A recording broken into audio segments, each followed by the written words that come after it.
Doctor Mossadegh Malik साहब, आप ही से कैबिनेट ने क्या तय किया? जी, कैबिनेट ने यही तय किया है कि जो भी चीज़ें जो फ़ैसला आ गया इलेक्शन कमीशन में, उसमें कई चीज़ें बड़ी वाज़ेह शक्ल में सामने आ गई हैं। 3 चीज़ें हैं जो इल्लीगल हैं पाकिस्तान में।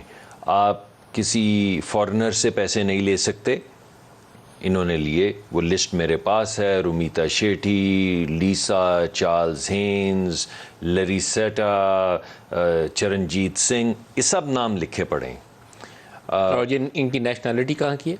जी, इनमें से कई लोगों की नेशनैलिटी अमेरिका की है, पाकिस्तानी, ये सब फॉरेनर हैं, सर्टिफाइड फॉरेनर्स हैं। ड्यूल नेशनल्स नहीं है ये? नहीं, ये मतलब आप मुझे बताएं ना कि एक शख्स जिसका नाम एसेबिलिटा है, वो कहाँ की नेशनल है?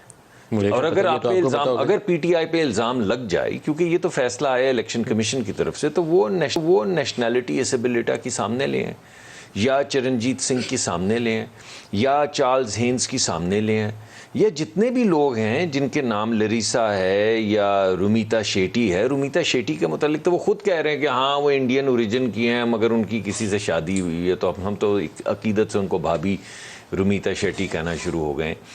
मगर बी दैट एज इट में, बुनियादी नुक्ता ये है कि आपने कहा 3 ममनुआ रहे हैं, एक फॉरेन नेशनल्स हो गए, दूसरी ये कि फॉरेन कंपनी से आप पैसे नहीं ले सकते। उसमें कौन कौन सी फॉरेन कंपनी में 354 कंपनीज हैं, और ये अबराज इन्वेस्टमेंट जो है, जिसका सिंगापुर में भी दफ्तर है, लंदन में भी दफ्तर है, दुबई में भी दफ्तर है, अमेरिका में भी वांटेड हैं। आपको मालूम है वहाँ पे भी उन्होंने बहुत बड़ा फ्रॉड किया है मिलिंडा और बिल गेट्स फाउंडेशन के साथ, जिसमें तकरीबन 290 साल उनको, अगर सज़ा उनको हुई तो 290 साल की सज़ा होगी। आप सोचें कि वो क्राइम क्या होगा। इंटरनेशनल इन्वेस्टिगेशन है, वो बहुत बड़ा केस है। बिल्कुल ठीक है, मगर बुनियादी नुकता, वो पैसा अबराज से आया था या वूटन क्लब का? जी, अबराज इन्वेस्टमेंट्स ने पैसे ट्रांसफ़र किए थे वूटन क्लब में, और वूटन क्लब से पैसे यहाँ पर ट्रांसफ़र। लेकिन वो जो खबर थी एफटी की, वो जाहिर करती थी कि मुबारक नहयान ने भी $2 मिलियन अबराज को डाले थे। ये मैं आपकी ज़बानी सुनना चाहता हूँ। वो तीसरी बात है कि आपको तीसरी चीज़ जो मना की गई है, यानी पहले आपको मना किया गया कि आप किसी फॉरेन नेशनल से नहीं ले सकते,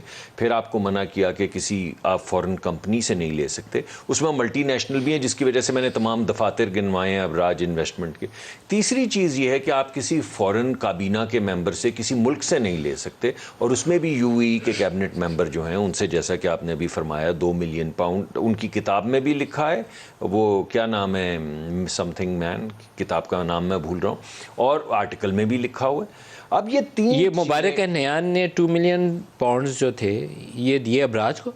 जी, ये उन्होंने जमा करवाए गए वूटन क्लब के अंदर, वूटन के अंदर, और वूटन से फिर यहाँ पर आए। देखिए बात ये कि लेट्स मान लेते हैं कि ये गलती से सारा कुछ हुआ, कि अबराज को भी नहीं पता था और किसी मुल्क के काबीना के मेंबर को भी नहीं पता था, मान लेते हैं ये बात। अगर ऐसी बात होती तो पैसे सीधा आते यहाँ पे, उनको लॉन्डर करने की तो जरूरत नहीं थी ना। आपके ख्याल में ये लॉन्डर हुआ है?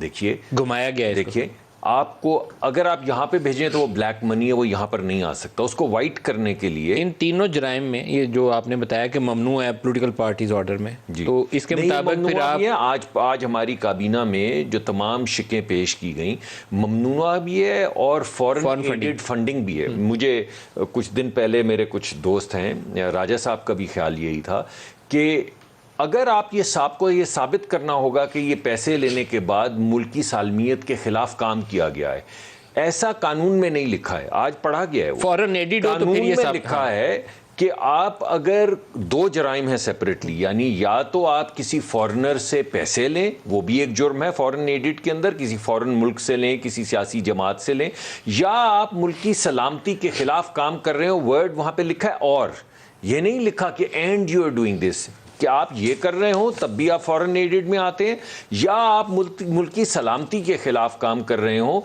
तब भी आप फॉरेन एडेड में आते हैं। तो इन्होंने जितने जराइम किए हैं, ये फॉरेन एडेड कानून कहता है, ये 15 है उसकी पॉलिटिकल पार्टीज ऑर्डर की, where the federal government is satisfied that a political party is foreign aided, ये नंबर 1 है, पार्टी और हैज बीन फॉर्म्ड और is operating in a manner prejudicial to the sovereignty और इंटेग्रिटी ऑफ पाकिस्तान और is indulging in terrorism. तीनों चीजों उसके अलावा भी अगर आप और भी शिके पढ़ें, अगर मेरी गाड़ी में पढ़ी, मैं ब्रेक में ले भी आऊंगा, जहां पे उन्होंने बड़ा क्लियरली लिखा हुआ है, तीसरा वो एक। अब आपका डिसीजन क्या है इसके ऊपर? फॉरेन एडिट हो गया आज जो फैसला, आज ये कहा गया है कि हर शख्स अपने ईमान से फैसला जाके खुद पढ़े, क्योंकि एप्लीकेशन ऑफ माइंड बहुत ज़्यादा ज़रूरी है। यानी जिस तरह वो यहाँ पे मिर्ज़ा शहजाद अकबर साहब नहीं करते, कैबिनेट ने फैसला ये किया है कि इलेक्शन कमीशन का फैसला पढ़े, तमाम जो काबीना के मेंबर हैं जिसको वफाकी हुकूमत कहते हैं, आपने कहा है आपने डिक्लेरेशन फाइल करना है। जी मैं वही कह रहा हूँ, मगर उसको कहा है कि उसको केयरलेसली नहीं करना, एप्लीकेशन ऑफ माइंड अप्लाई करनी है। हर एक को कहा गया है, कॉपी दी गई है कि आप पढ़ें,